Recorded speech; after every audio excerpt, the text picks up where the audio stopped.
Hello folks and welcome to another all content in Super Smash Bros. Today we'll be talking about one of the most overlooked franchises in Smash speculation, Puyo Puyo, and what potential it holds in Smash. Puyo Puyo is a puzzle series that debuted in 1991 as a spin-off of Compile's dungeon crawler series, Mado Monogatari. Proving to be a smash hit in Japanese arcades, it went on to spawn many sequels and was eventually bought by Sega, who currently owns and produces the series.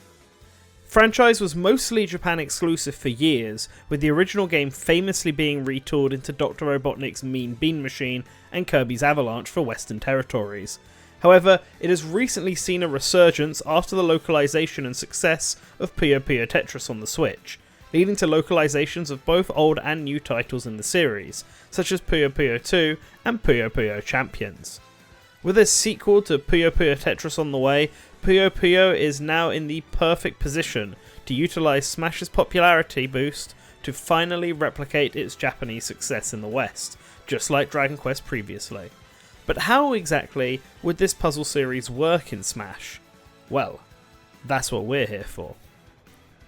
The series representative would be Aal Naja, the main protagonist of the classic games and one of the current protagonists. While other characters such as Amity and Ringo could also be candidates for this, Aal is the most natural choice due to her legacy as the most iconic protagonist in the series. In addition to Aal, her companion Carbuncle appears in her taunts and victory poses, and also shows up for her grabs and throws similar to Toad and Peach. The series symbol is naturally the silhouette of a green Puyo, which is used as the standard icon of the series. In terms of gameplay, Aal would be a lightweight setup-focused magic character with mediocre ground mobility but spectacular aerial mobility. To kick things off, let's talk about Aal's central gimmick, Diacute. Aal has 4 empty Puyos above her portrait. They each represent a certain element used in her normal moves: red for fire magic, blue for ice magic, yellow for electric magic, and purple for explosion magic. These elements are evenly spread across her moveset. For example, forward tilt is Fireball, forward smash is Judgment, forward aerial is Ice Storm, and forward throw is Thunder. Whenever Aal connects an attack of a certain element, the corresponding Puyo will have its colour filled in slightly, and it takes 4 attacks to get filled up completely. After a Puyo has been filled, it will start glowing and an orb of light will start orbiting Aal, signifying the Diacute buff. The next time Aal connects an attack of any element, it will use up the Diacute buff to increase the damage and knockback of that move. This leads to her second gimmick, Chaining. If the attack Aal hits with fills up the 4th slot of another Puyo, it will not be buffed and instead grant Aal another instance of Diacute. This will stack up with the previous one to further increase the damage dealt by Aal's next attack, and can stack up to 4 times if the player lines up every Puyo perfectly, granting tremendous damage to Aal's next attack. To use an example, if you use 4 fire attacks in a row, then Aal's red Puyo will fully increase, but if you do 3 fire attacks and then 3 ice attacks, both of them are on the border of increasing. Do 1 more fire followed by 1 more ice, and you now have 2 Diacute buffs. This can lead to tremendous damage from Aal players, so in order to balance this, Aal's attacks are generally weaker than average on their own. This also encourages players to plan ahead and stack their Diacute buffs to make the most out of Aal's strength. Aal's neutral special, Puyo Puyo, ties in with her Diacute mechanic. Aal summons a Puyo blob of 1 random colour above her which she can throw. If the B button is held, Aal can pick which colour she throws out. The Puyo will disappear after a few seconds or if Aal summons a new Puyo. These come in 5 colours, green, red, blue, yellow and purple, and will stick to opponents like the Sticky Bomb does. If Aal hits a Puyo with a spell represented by its colour, that Puyo will pop, dealing a portion of the attack's damage around it. Green Puyos can be popped when hit by any of Aal's attack, but deal less damage. If the attack is buffed by Diacute, the blob's explosion will also be powered up. This lets Aal set up traps and control the stage with careful Puyo placement. In matches against other Aal players, the enemy can also use these Puyos for their own attacks, and can connect their own Puyos of the same colour with the enemies to pop all of them in a row, so be careful. Since Kirby doesn't have Aal's magic, his copy ability would only let him use the green Puyo. Aal's side special is Mind Blast. I'll cast an orange wave of magic from our hands which stuns any enemy it hits, similar to Mewtwo's Disable. Unlike Disable, this attack is able to stun enemies facing away from Arl, but is much slower to compensate. It can also deal minor damage and knockback to aerial opponents and opponents who are already stunned. Arl's up special is Heaven's Ray. Arl summons a white ray of light from the sky, which after a brief delay carries her straight upwards a large distance and makes her helpless afterwards. The light deals minor damage without knockback, and Arl is vulnerable on her way up, so it's a risky recovery move despite the great distance it covers. Arl's down special is Garbage Puyo. Arl summons a single Garbage Puyo which will then quickly fall to the ground in front of her if she's standing, or below her if she's in the air. The Garbage Puyo can also stick onto opponents, but unlike normal Puyo, the Garbage Puyo is unaffected by normal attacks. It will only pop when a normal Puyo pops next to it, or when it's hit with a Diacute empowered attack, which causes it to deal even more damage than a normal Puyo. The Garbage Puyo are more situational than normal Puyo, but help Arl gain further stage control and grants a higher reward if Arl is able to use them well. Lastly, we have Arl's final smash, which is her ultimate attack, Bayoin. Arl releases a massive wave of magic and flowers around her, which paralyse any opponent hit, as well as dealing massive damage. However, when the paralysis ends, the enemy only receives minor knockback, so Elle will need to finish off the enemy herself while they are still paralysed. Additionally, Bayoin causes many singular Puyo blobs of random colours to fall onto the stage, which stay for a short time and can assist Arl in dealing the final blow. Arl's appearance is based on her design from modern Puyo Puyo games. Half of her alternate costumes reference other Puyo Puyo protagonists, while the other half reference her most notable rivals. In order, her colours are based on Amity, Ringo, Ally, Shezo, Rulu, Dark Prince, and the Doppelganger Arl.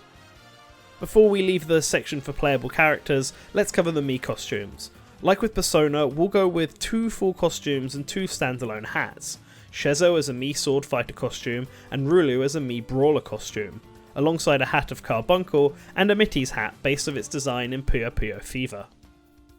Now onto the series stage, which would be the Primp Magic School, a recurring location in the Puyo Puyo games. While it starts off as a flat walk-off stage, groups of giant Puyo blobs will fall from the sky every few seconds. These blobs connect to form solid structures that fighters can stand on. However, they will disappear when 4 blobs of the same colour connect, keeping the battlefield ever changing.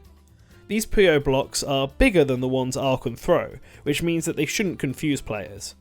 In the background, various characters from the Puyo Puyo series will watch the battle. Following the precedent set by Fatal Fury, we'll be including 20 characters from throughout Puyo Puyo's history.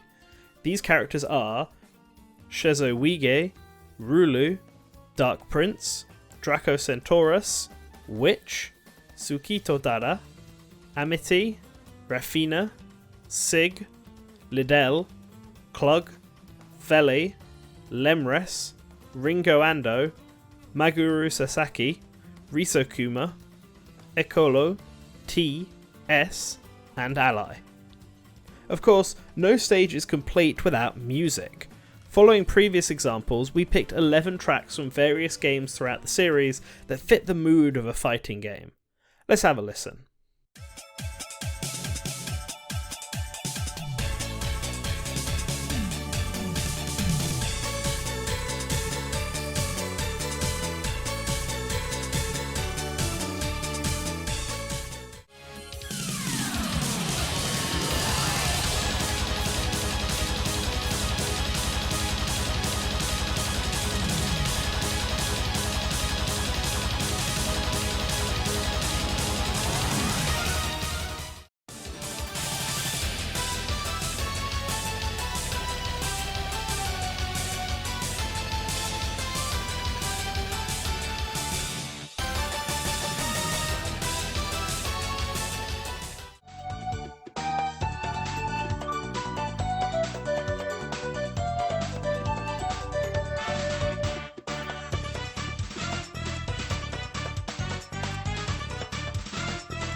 R's classic route will be titled Owanimo, after the spell behind Puyo Puyo battles.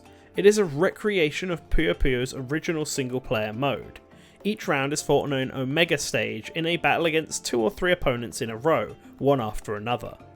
The first round is against Villager, Kirby and Sheik on the living room stage. It represents the beginner levels, with the opponents representing Skeleton T, Nasu Grave and Mummy respectively. Rounds 2 through 4 then take place on Mushroom Kingdom U. Round 2 is against Charizard, Squirtle and Ivysaur, representing Dracocentaurus, Suke Todara and Sukia Podus. Round 3 is against Pit, Ridley and Toon Link, representing Harpy, Sasoriman and Panoti. Round 4 is against Wario and Palutena, representing the Zombie and Witch. Rounds 5 and 6 take place on the Temple stage. Round 5 is against King K. Rool and Robin, representing Zodaimok and Shezo Wege. Round 6 is against Bowser and Bayonetta, representing Minotaurus and Rulu. And of course, the final boss is Dracula, representing the main antagonist of Puyo Puyo, the Dark Prince. Now that just leaves the spirits, and kicking off this section, we obviously have the fighter spirit of Arl Nadja herself, with artwork from her latest appearance, Puyo Puyo Tetris 2. Following her, we have Arl's companion and the former pet of the Dark Prince, Carbuncle. He is our legend support spirit, fought on Dracula's castle and represented by a yellow Kirby equipped with a bunny hood. He starts the battle with a ray gun representing his power to fire beams from the gem on its head, and is accompanied by the Starfy Assist trophy. He's also capable of unleashing powerful critical hits, referencing how he could randomly assist Arl in the Madame Monogatari games. He will also be protected by another Arl, as well as a green Ganondorf representing the Dark Prince. When equipped, the player will get the ability to have powerful critical hits. Next we have the half-dragon obsessed with food and beauty, Dracocentaurus. She's a novice attack spirit, represented by a green Charizard on the Mushroom Kingdom U stage. Her physical attacks have increased power, but she is distracted by the many food items appearing during the fight. Following her is the mischievous apprentice magician, Witch. She's a novice support spirit, represented by a blue Palutena on the Mushroom Kingdom U stage. Referencing her cosmic magic, she starts the battle with a Star Rod, and her magic attacks are powered up. When equipped, she increases the strength of fire and explosion attacks. Next up, we have the Dark Mage with an awkward mouth, Shezo Wege. He is an ace shield spirit, represented by a blue Robin and fought on the Find Me stage, calling back to his first experience with Arl in his dungeon.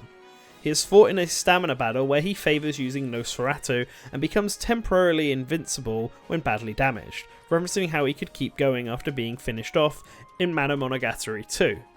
If the player has the Shezo Mii costume downloaded, then this will replace Robin. When equipped, he increases the strength of your sword.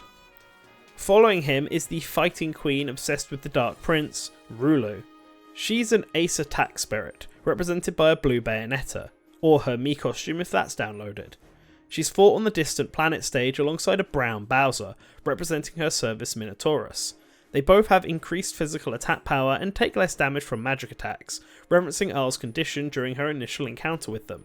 When equipped, she increases the damage of punch and elbow attacks. Next up is the main antagonist of the classic games, the King of Puyo Hell and the hopeless lover of Arl, Satan, known as the Dark Prince in the West. He is an ace support spirit represented by a red-green Ganondorf on the Dracula's Castle stage.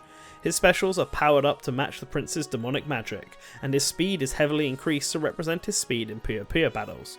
When equipped, he increases the fighter's speed and power while undamaged. Moving on to the Sega era, we have Amity, the protagonist of the Puyo Puyo Fever games. She's a neutral ace spirit, represented by Arl in her Amity colours on the Primp Magic School stage. Referencing her similar magic to Arl, all her magic attacks are powered up, and she prefers using her Puyo Puyo neutral special. Her final smash meter also charges quickly, as Amity and Arl share the same ultimate attack, Bayoin. When equipped, she increases the damage of magic attacks. Following Amity is her snobby, self-proclaimed rival, Rafina. She is an advanced attack spirit represented by Zelda on the Primp Magic School stage. Referencing her martial arts, her kicking attacks have increased power, and she loves to taunt whenever she can. When equipped, she increases the damage of kicks and knee attacks. Next up is the emotionless demonic boy, Sig. He is a novice support spirit represented by a blue villager on the Primp Magic School stage. Representing his love for bugs, he is distracted by the beehives appearing all over the stage. When equipped, he increases the damage of water and ice attacks. Next we have the protagonist of Puyo Puyo 7 and Puyo Puyo Tetris, Ringo. She is an advanced grab spirit, represented by a red robin on the On It stage. She prefers using neutral specials, representing her electric magic, and due to her association with apples, they will appear in large numbers during battle. When equipped, she will increase the power of electric attacks. Finally, we have the main antagonist of Puyo Puyo 7, Ekolo. He is an advanced neutral spirit fought on the final destination stage. He initially appears as Aal in her doppelganger Aal colours, referencing Dark Aal, her form while possessed by Ekolo. Once Dark Aal is defeated, Ekolo will then reveal his true form, represented by a blue Mr. Game & Watch. He is initially invincible, but after some time it will wear off and the player will be joined by two Aals, one representing Aal herself and the other representing Amity, referencing the final battle against Ekolo in Puyo Puyo 7. When equipped, he will grant immunity to screen flips. And that does it! Puyo Puyo is a franchise with a lot of history and potential, and one that is very important to Japanese gaming. Per producer Mizuki Hosoyamada's words, it is Sega's largest franchise in Japan by brand recognition, dwarfing even Sonic the Hedgehog. It was also originally designed to be a fighting game take on a puzzle game, and so it finally coming round to be in a fighting game just makes a lot of sense. It's come full circle. I hope this video has not only convinced you of its merits in Smash, but also made you interested in the fun world of Puyo Puyo as well. I'd like to thank you all for watching, as well as Ozzy from our Discord for writing the script for this video. It was his suggestion that we do Puyo Puyo, and without him this video wouldn't have come as soon as it had. If you have any questions for him, there's a link to our Discord in the description, and you can also leave a comment on this YouTube video. Appearing on screen right now are all of our $5 up patrons, and you can learn how you can join them by following the link down below as well. There's a link to Patreon there, and there's also a link to our Twitch where we're going to be streaming a lot more, and we might even stream some Puyo Puyo, so why don't you come on over and give that a watch as well. Alright guys, like, comment, subscribe, all that YouTube jazz, and always remember to return to the source.